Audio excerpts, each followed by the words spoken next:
Today's presentation's at Skyloo Lodge, the second lodge to hold the number 442 in Oregon. It was created back in 1960. Highest chuck case on Klatawa is named to Skyloo. Pressure from the lodge lay advisor, Phil Robbins, encourages the lodge LEC to make it happen.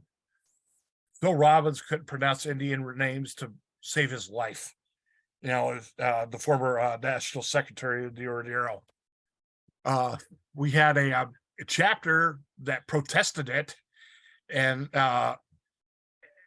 made the district patch, moved the district patch to the flat position, and chapter name was even more difficult to pronounce. And I'll show you that chapter later on in the presentation.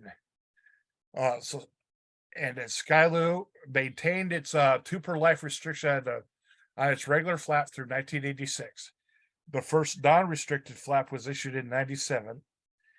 Until that time, the only written restricted patches were the 79 NOAC, the 81 anniversary and 81 NOAC, the 85 anniversary, and there were several in that one.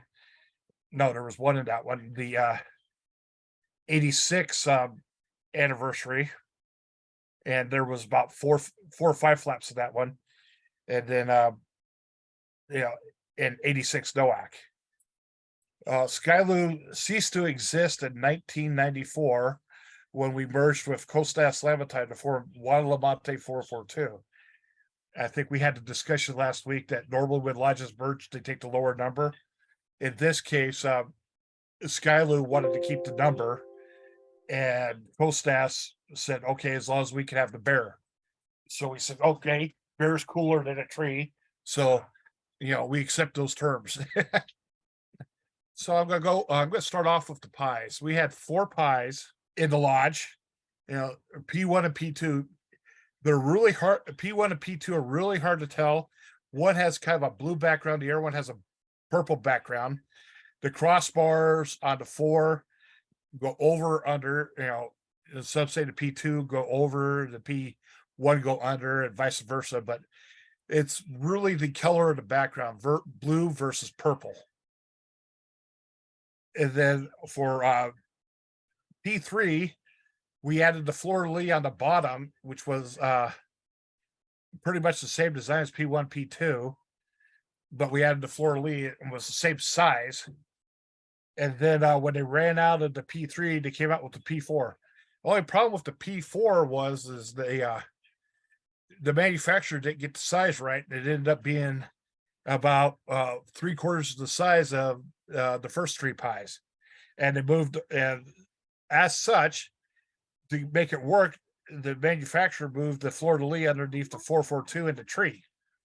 It was, it was a smaller patch, and that was pretty much issued up through 1985.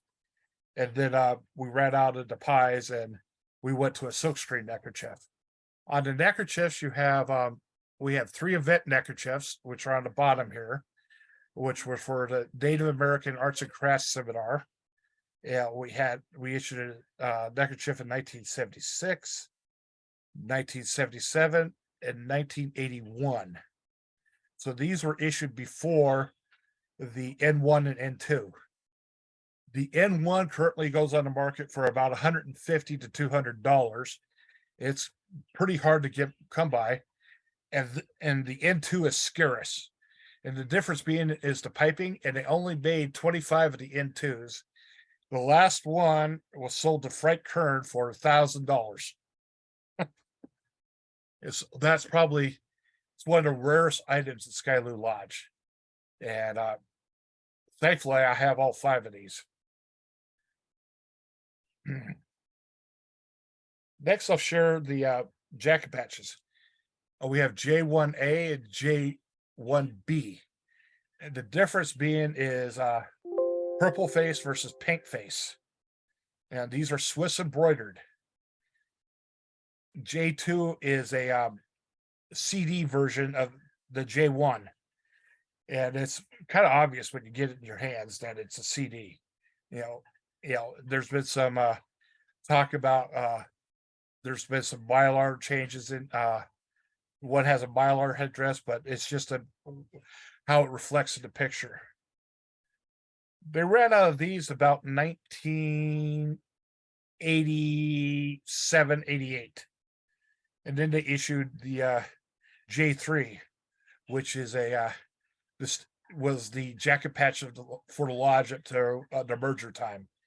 And this jacket patch also had some tints and some sunrays segments that went with it. And I'll share that when we get into the X issues.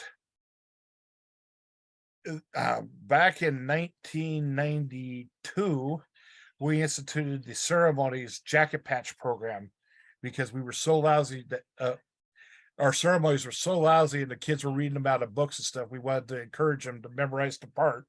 And if they memorized the part, they after they performed their first 2 ceremonies, they got the jacket patch. So we had one, and then the ceremonies coaches and the ceremony certification team who wrote the rules got the honorary patch. And this one goes for about $1,000 too, because they only made 50 of them, of which Ed Harris made sure that I got one back in the day when I got both of these. Then we have this Chief knockoff from China. Someone took a picture of the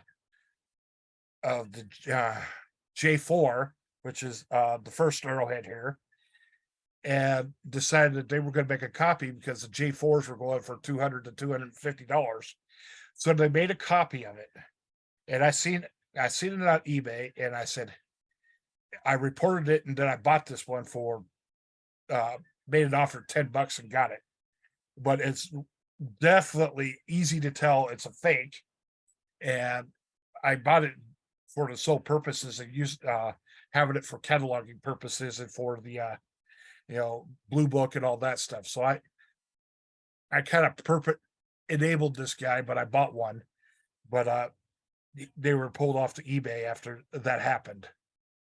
We have a couple of our jacket patches that were used by lodge members, but they weren't authorized by the lodge. The first one is this Asian design that someone took their pocket flap and took it to Japan or Korea and had about a dozen or so made there. And I'm thinking this may have been done at the Sasebo Naval Base, because when I was there on a Westpac tour when I was in the Marines, Sasebo, the PX at Sasebo, also had the Far East Council district office in there, and they also had an embroidery shop. So I think they were making, one of the former lodge members who happened to be a sailor or a Marine stopped by there and said, I'd like to have a jacket, a dozen or so of these jacket patches made so I can take them back home and, give the people for, to use as jacket patches. And we've confirmed that they were used as jacket patches because Del Loader took a number of pictures with scouts for the Portland area at a NLS wearing them. This one is a carpet, and it's not a normal chenille, but it's a carpet patch, and I think it's about almost 14 inches long, and we believe I've seen it sewed on a jacket, but I also believe that we may have used this as for a NOAC, as when they march into the parade of flaps on the poles, because on the back it looks like there's some areas where you can put some PVC pipe and hold it up on the back of this thing. But pretty neat item. I bid on it. I didn't win. It went for way more than I was willing to spend for it. It went for $500, and I said, nope, no thank you, not for an unauthorized issue. So I'm going to start into the flaps now, and these are the restricted flaps. And I'm going to start go left to right and list all 7 of them. This was the S1. This one was used from 1960 to about 1977. It was the standard issue. It was the first issue from the lodge. it's a pretty cheap first issue as far as collecting goes, because you can pick one up for $20 to $25. We made, as you can guess, it was used for 17 years, and the lodge being as big as it is, issued at least 300 to 400 a year. And so there's probably a good 3,000 of them out there, is my guess. 1977, we adopted the fleur-de-lis, and this is the S3. This is the one that I put on my uniform when I was a youth, when I moved up here from California. And they sold me two. I was a Brotherhood member at the time. And this was used for about a couple years.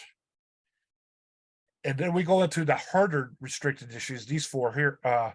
So we have the S5, the S7, S8, the S9. These are a little bit more difficult to come with. We don't know exactly which year they came in, but it was like, seemed like when the lodge ordered a loom run, it came back different each time. So I'm going to say 81, 82, 83, 84, 85. With the S11 being the 85. The S11 is easy to tell. It's a CD version of all these, but these are, you can see various differences in the glaciers, the size of the fleur-de-lis and other stuff. They're, like this one's missing part of the dark blue glacier as long as this one. So you have to get them pretty much all together to know what you're looking at on those. We have been, I think, and we even think that there's some variations of the S5, S7, S8, and S9. In fact, we're almost certain that there's at least one or two more in that that fit in between those. But Frank and myself and Paul Collette and Todd Hatfield have been doing some research, and every time something like this pops up on eBay, we've been buying it. So we kind of been pushing the price up just so we can compare them to our collections and what we have at home.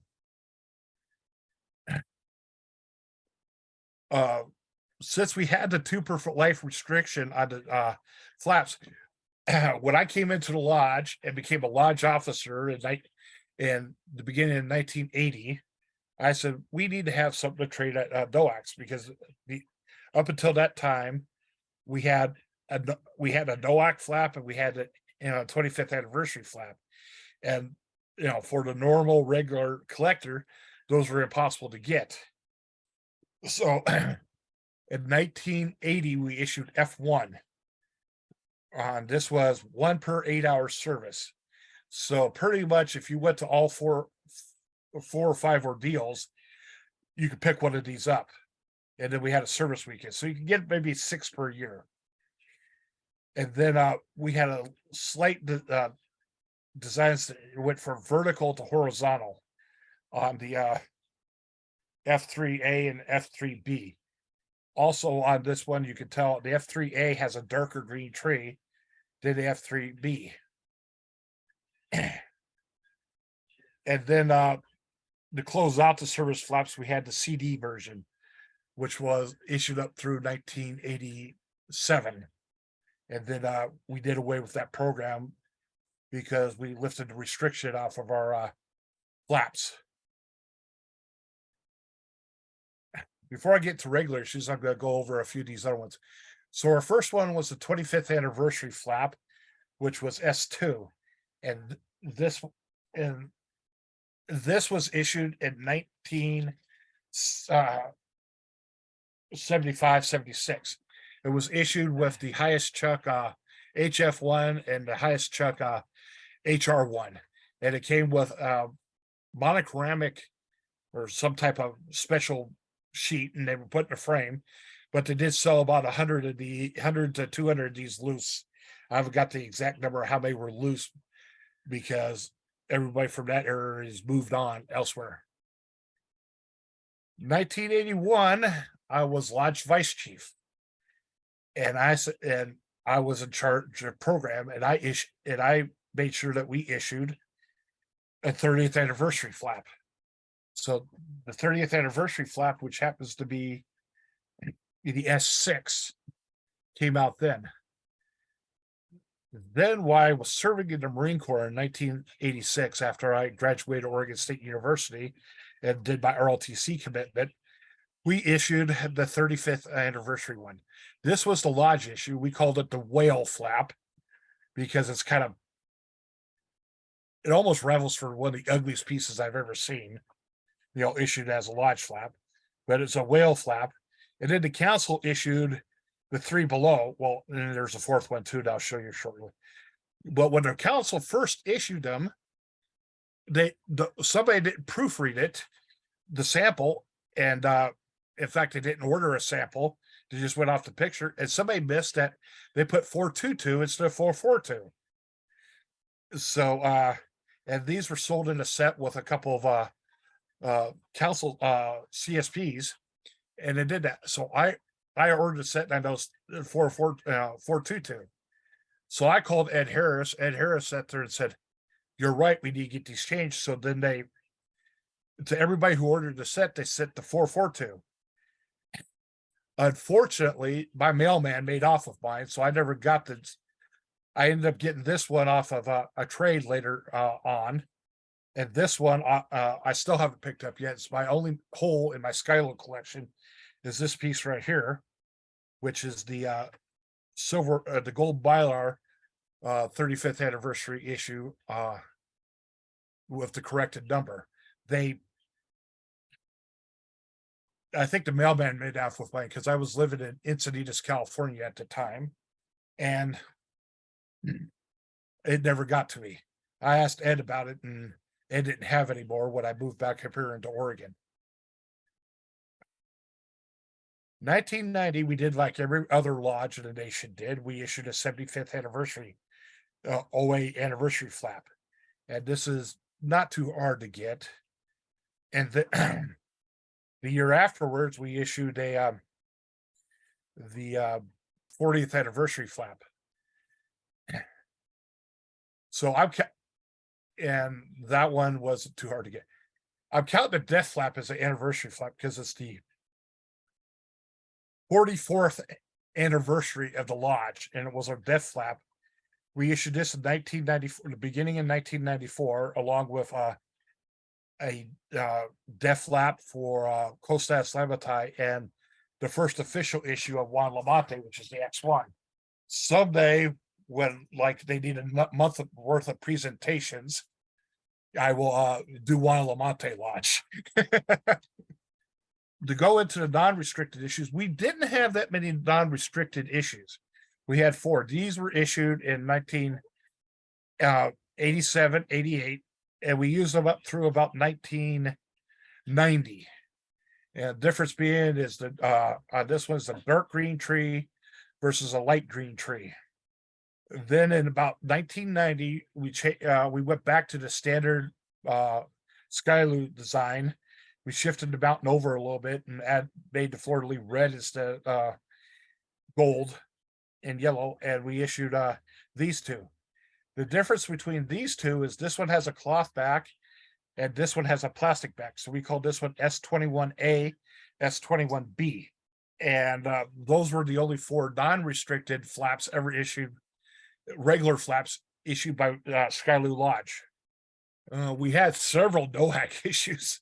1979, which is the year I moved up here to Oregon from sunny Southern California, is we had a NOAC patch. I picked one of these up at the 79 NOAC by talking. That's my first introduction to Ed Harris, was there at the 79 national conference. Ed was sitting in front of me in a class there, and I noticed that he had, he was from Skyloo, and I said, "Hey, my name is Jeff Ansley. I'm moving into Portland here in a few months. My dad's getting out of the military and got hired by Tektronix." And Ed introduced himself and handed me this flap. And he says, "Here's your start of your Skyloo collection." So that's pretty neat. I've always been indebted to Ed Harris, even now that he's passed on for 20 years now. 1981, I helped design this flap here. It's our F2. I was slated to be on camp staff and then go to NOAC. But I was convinced by my RLTC recruiter to go to Marine Corps boot camp instead that summer. He said, you're going to put about $2,000 in your pocket and you'll be much ahead of your compatriots going to college there. So I decided to go to Marine Corps boot camp. I don't regret it, except for the fact I missed out on the 81 NOAC and the 81 Champo. But overall, it was a good decision.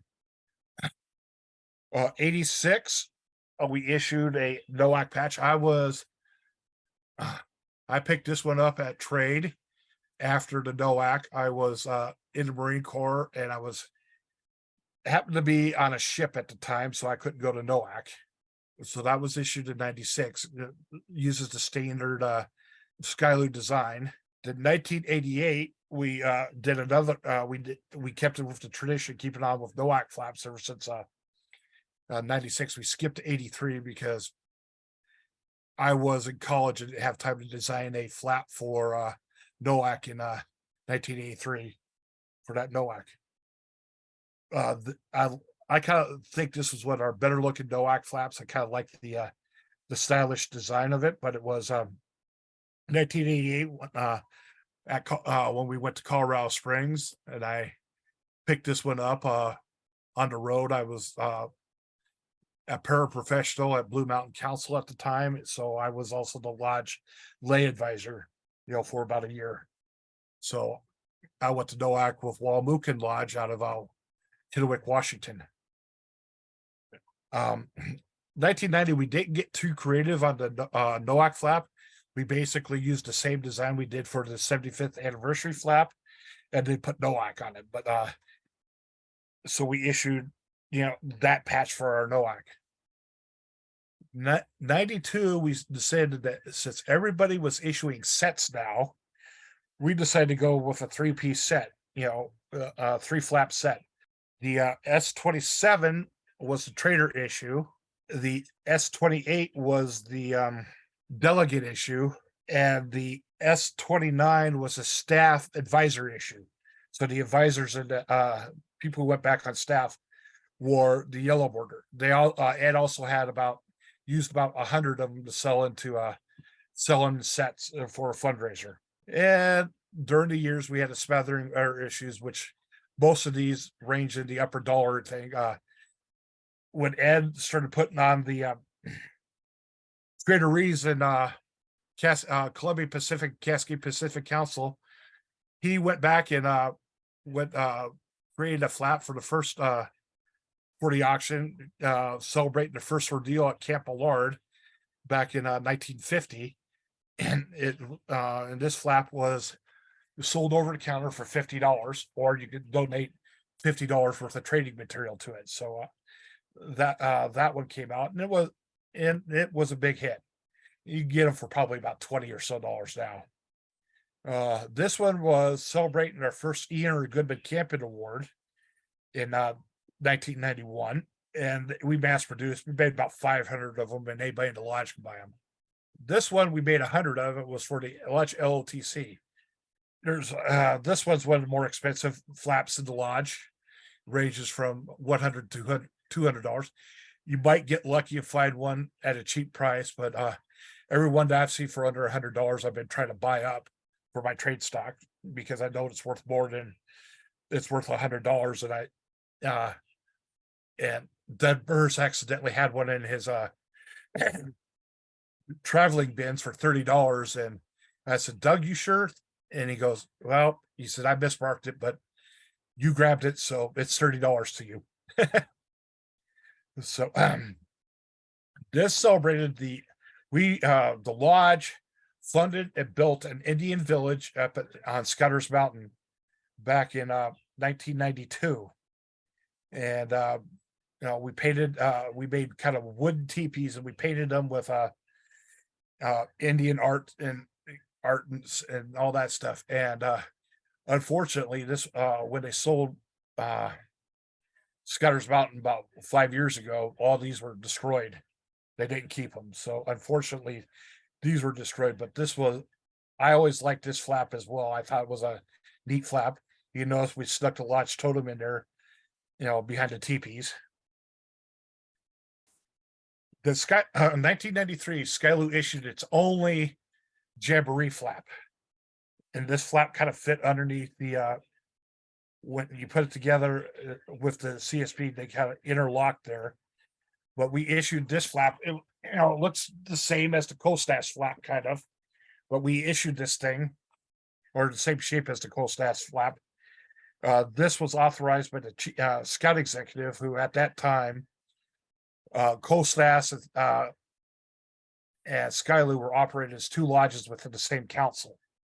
Costash, I discussed the story to Costash creation of their flap presentation or two ago. Then the last flips issued by Skyloo Lodge were these LLDC flaps, Lodge Leadership Development Conference. Red was participant, gray was staff. About 200 of these were made, and 50 of these were made. These are an expensive flap within the lodge as well. Every time I get a dupe, I have someone emailing me or knocking at my door wanting to pry it from my hands.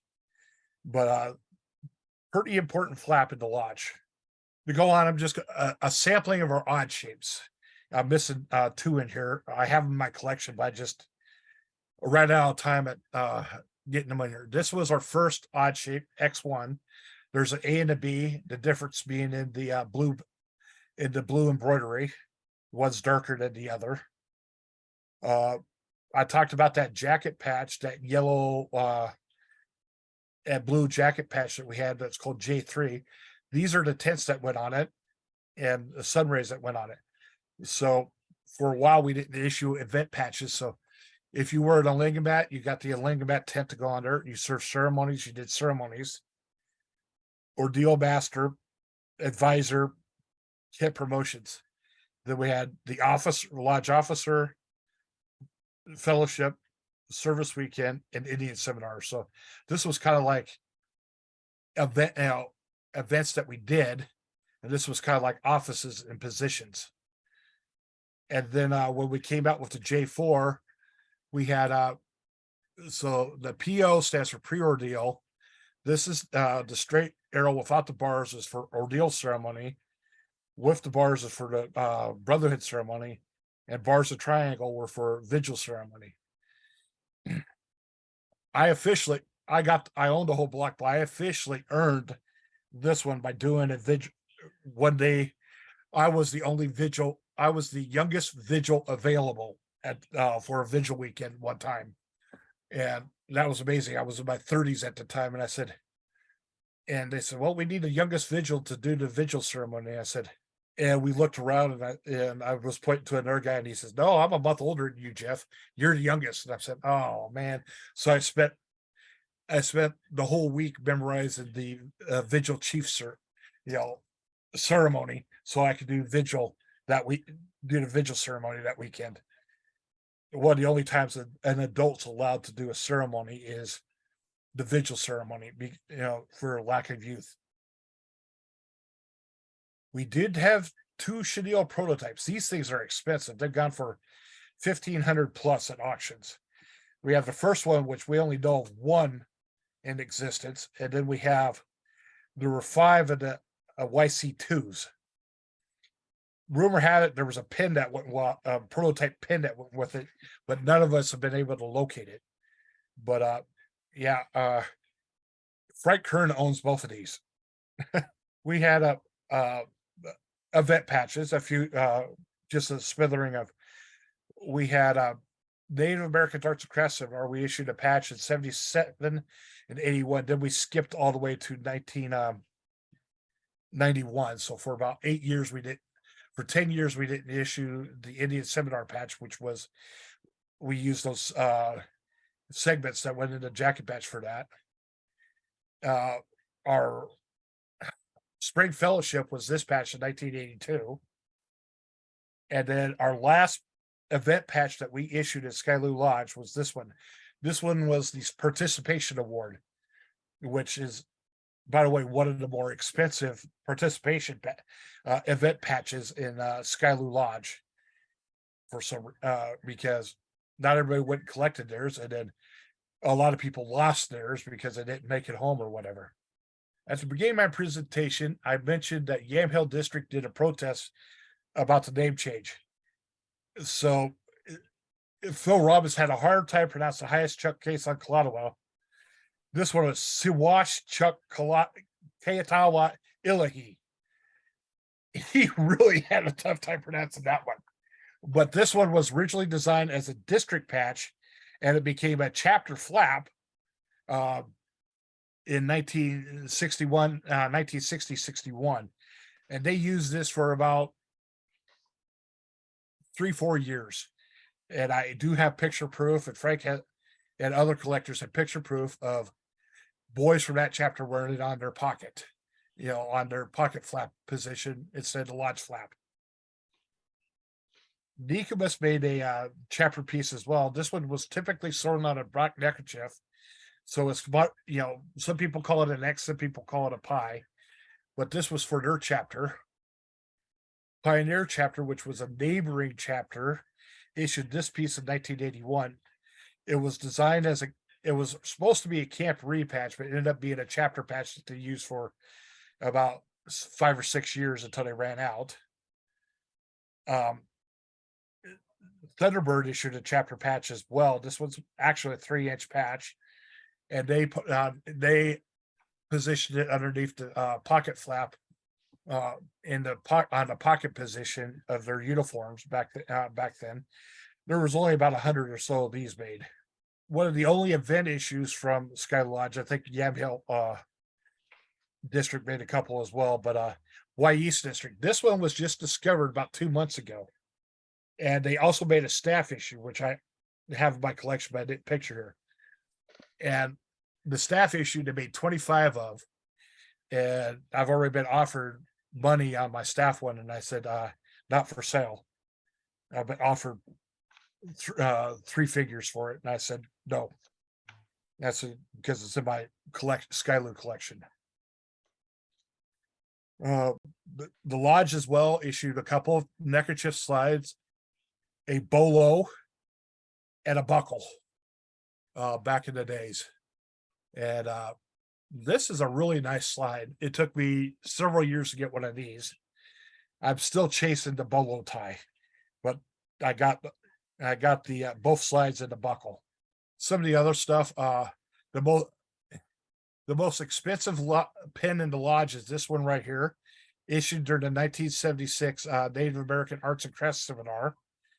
I had one, but I can't find mine. But not many of these were issued out. And Bill Tompkins has one and holds it over my head. And I said, someday I'll get it out of Bill, I think. This was our first official, other than this pen, this was our first official pen. We called it a Spirit Award. And after that pen ran out, we issued this one right here, this round one here, which was about the size of a nickel. We've had some flat pens. This is just one of them that we issued. This one we issued in this triangle shaped one here was issued in 1985, a commemoration of the BSA, Diamond Jubilee. I got a couple of the mugs down here. One with the traditional Skyloo pie on it, and one with the MGM Indian on it, or bowling ball Indian, or whatever you want to use on it. And that concludes my presentation.